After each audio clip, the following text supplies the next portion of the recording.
Ladies and gentlemen, WWE Smackdown live review coming at you on YouTube Live right now. I don't normally use the YouTube Live feature, so we'll see how it all works out. Worked out fairly well when I did it yesterday for the All Elite Rally. So we'll see how it works out today. WWE Smackdown Live. Hit that subscribe button, hit that notification bell to be notified of every video that I make.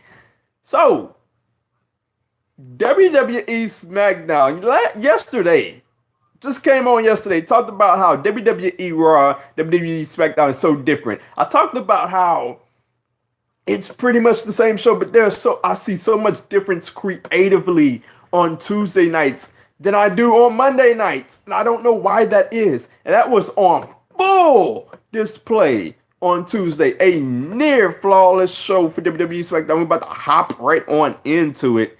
We started right off with Daniel Bryan.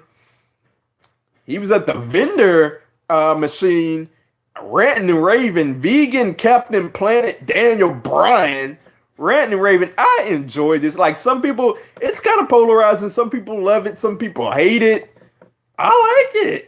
I like the vegan Captain Planet in your face complaining Daniel Bryan. And that's what he was doing last night. He was complaining about the food that we eat, about the sodas that we drink, and about the plastic straws that we use.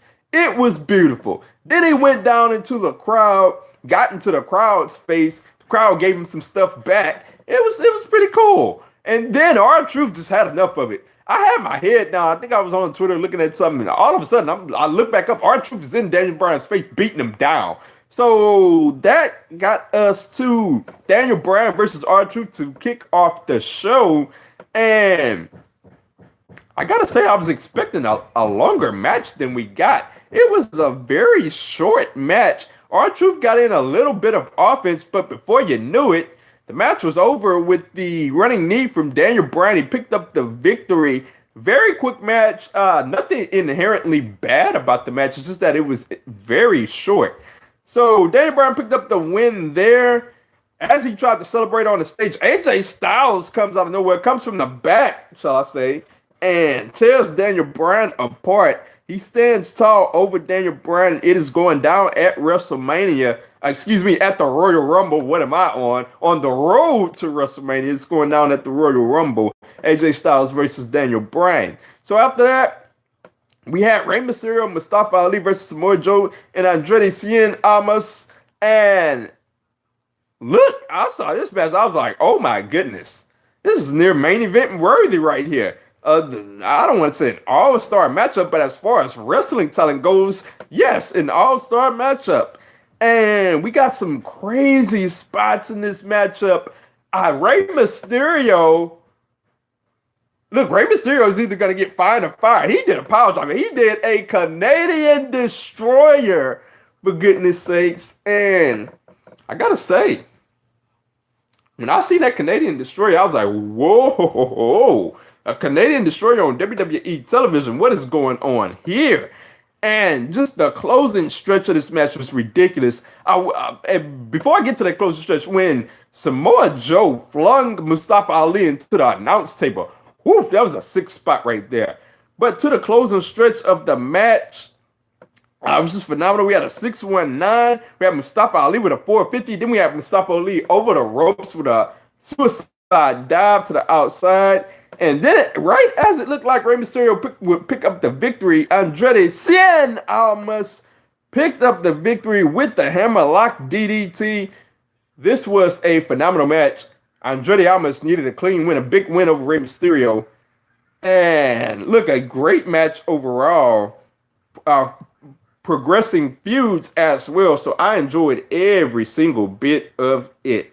Next up, we had Carmella to talk about the women's match, and I enjoyed Carmella, Becky Lynch, and Charlotte's interviews or promos about the backstage promos about the matches. I enjoyed every bit of it. Carmella talked about how she was the underdog. Nobody felt that she was gonna win. And she talked about how Becky finally found a personality, and she talked about how that she would win. Becky Lynch talked about how she put the women's division on the map. She talked about how she would win in the match. And Charlotte Flair talked about how she had been carrying SmackDown and Raw. Uh, and talked about how she was in multiple pay-per-view main events. And it was all well done from all three ladies. I like the dark setting. And it was just well done. Not the normal promos that you see heading into a main event TV match.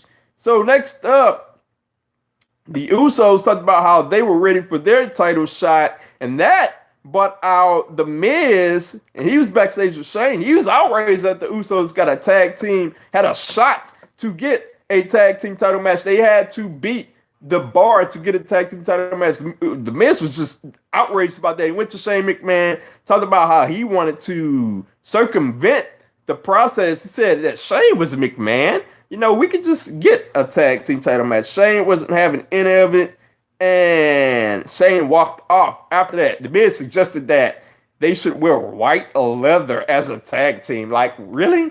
Like, and on another note, The Miz stuck with Shane McMahon going all the way to WrestleMania. Like, The Miz was next up for a world title shot, and he gets Shane McMahon for his troubles for WrestleMania. Really? Shane just weasels his way into these matches. I said SmackDown was nearly flawless. Nearly. Rusev was out. He talked about the situation last week with Shinsuke Nakamura and Lana, and talked about how he was hurt. He came to the crowd as a husband, and before we knew it, Shinsuke Nakamura popped on the screen, and he talked about how it was Rusev's fault that Lana was knocked out last week. And we went on to show that, yes, Rusev gave the Machika kick to Shinsuke Nakamura while Lana was on his back. So, yes, it was technically Rusev's fault. And, like, what I didn't like about all this is how the announce team just looked right over what Shinsuke was talking about and, like, didn't sell it. They just no-sold what the dude was talking about and just was on their own agenda. And, like, even the heel announcer is supposed to take up for the heel and supposed to drive his point forward. And Corey Graves is too busy talking about Lana. So, I mean, it was just a big waste. So, this brought Rusev to coming backstage looking for Shinsuke Nakamura. Shinsuke Nakamura laid a trap. He beat down Rusev, knocked some crates into him, and we got Jamie Noble and Adam Pearce coming out to break it up. So after that, we had the Bar versus the Usos. And ladies and gentlemen, speaking of near perfect, we got a phenomenal match here. The only option I take with this is that the commercial breaks, like SmackDown takes the weirdest commercial breaks within the match. It's like right when we're getting into a huge moment, it's like we have to go to commercial break or we're heading into commercial break. It's like, wait, what? Like we had multiple commercial breaks in this match, if I'm not mistaken.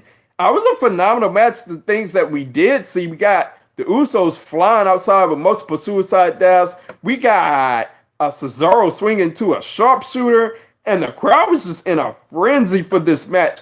I loved every bit of it, and right as it was picking up big time,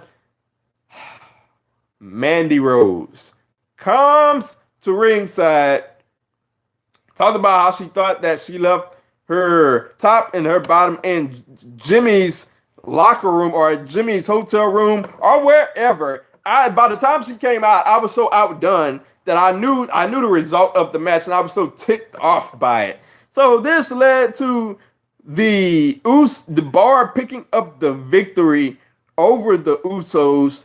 The Usos get distracted, and like really, that's how we end the match. All this match was to progress Jimmy and Mandy Rose and Naomi. Really, like the Bar picks up the win. Excuse me. And this led to the Miz coming down to ringside, talking about how he wanted the title shot. Him and Shane McMahon wanted the title shot. He got a bro kick for his troubles, and the Bar accepted. Right after this, we see Mandy Rose and Sonya Deville walking backstage, and of course, it was an elaborate ruse all along.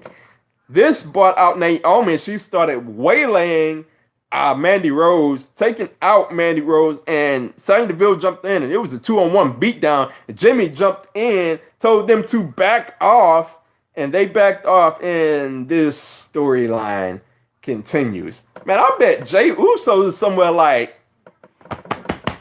bruh, like Mandy, what's up? I ain't taking. Like Jay's just looking like Jimmy. You just getting all the fun here, bro. Like, what's up? But that's beside the point. Next up, we had Dasha Fuentes looking to interview Daniel Bryan, and Daniel Bryan was just ticked off. He wasn't having it. He ticked off at AJ Styles. He talked about how AJ Styles didn't know what he was capable of. He was going to find out at the Royal Rumble what he was capable of. And he said that he might find out before the Royal Rumble. We got yelling Daniel Bryan, fierce Daniel Bryan, and it was pretty good. I enjoyed it. So after that, the Miz met up with Shane backstage. Miz said, "What are you doing?" The Shane McMahon, said, "What are you doing?" Miz said he got them a title shot, and Shane reluctantly joined in with the Miz, said that they could do it at the Royal Rumble. So you mean to tell me, not only is the Miz caught up with Shane McMahon at WrestleMania, you mean to tell me all of these fantastic tag teams, Sanity, the New Day, all of these tag teams, the Good Brothers, all of these fantastic tag teams are getting held up. They can't get a title shot at the Royal Rumble, but Shane McMahon and Shane weaseling his way into every match. McMahon and the Miz get the title shot at the Royal Rumble. You have got to be kidding me. Like, can this just break down already and just give us Miz versus Shane at WrestleMania, for goodness sakes? Because I'm sick and tired of it, and I know a lot of people are sick and tired of it as well. So next up, we got the main event: Becky Lynch versus Carmella versus Charlotte Flair, and this was a phenomenal SmackDown TV main event. I enjoyed it. Now, I enjoyed every bit of this. Not like the tag team match where I enjoyed every bit of it until Mandy Rose came out and lied. I enjoyed every bit of this match. We got plenty of great spots in this match. We got a fantastic chain reversal into a code of silence from Carmella. She has been doing really well for herself in the ring. She has very much improved, and I have enjoyed every bit of her in the ring when they take her seriously, for goodness sakes.